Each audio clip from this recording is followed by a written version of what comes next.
Hello बच्चों, let's read this question. The question says gases consist of large number of identical particles, atoms or molecules that are so small and so far apart that on the average that actual volume of the molecules is negligible in comparison to the empty space between them.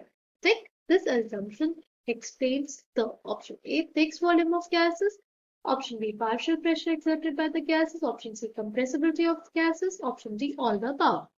Okay, the key concept for this question is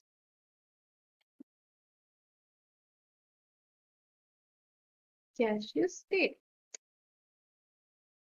जो हमारी gases होती है उनके पास खुद का कोई volume नहीं होता है। जिस कंटेनर में हम उसको डाल दें वो उसका वॉल्यूम ले लेती है। सपोज अगर हम 1 लीटर कंटेनर में डालते हैं तो गैस का वॉल्यूम हमारा 1 लीटर हो जाएगा। अगर हम उसको 10 लीटर कंटेनर में डाल दें तो उसका वॉल्यूम 10 लीटर हो जाएगा। ठीक है, गैसेस का अपना कोई वॉल्यूम नहीं होता है। ठीक ना, लेट्स सी मैं क्वेश्चन में क्या बोल रहा है। क्वेश्चन में बोल रहा है कि जो गैसेस होती है वो उनके पार्टिकल्स इतने छोटे होते हैं और इतने दूर दूर होते हैं एक दूसरे की, जो एक्चुअल वॉल्यूम है वो नेग्लिजिबल है as compared to the empty space between them.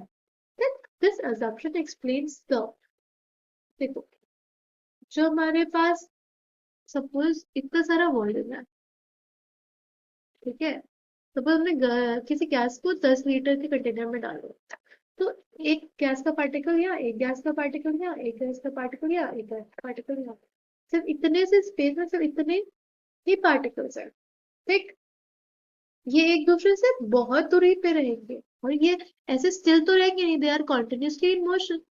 तो एक दूसरे से ये बहुत कम मिल पाएंगे। ठीक है, क्योंकि इनके बीच में बहुत ज्यादा डिस्टेंस रहेगी। ठीक है, तो बेसिकली इनके बीच में एम्प्टी स्पेस ज्यादा है। ठीक, ओके ना, से क्या बोला कि ये जो अजम्पशन है ये हमें क्या बताता है। ये अजम्पशन बेसिकली हमें ये बताता है कि हम गैसेस को कंप्रेस कर सकते हैं। तो correct answer for this question will be compressibility of gases. ठीक है, उनके बीच में इतनी जगह है तभी तो हम उसका वॉल्यूम कम कर दे। ठीक है, कंप्रेसिबिलिटी मतलब क्या, उसका वॉल्यूम अगर कम कर दे तो ये 4 पार्टिकल्स इसी वॉल्यूम में रहेंगे। फिर अगर हम उसको और कंप्रेस कर दे तो ये 4 पार्टिकल्स इसी एरिया में रहेंगे। I hope you understood it well. Thank you and all the best.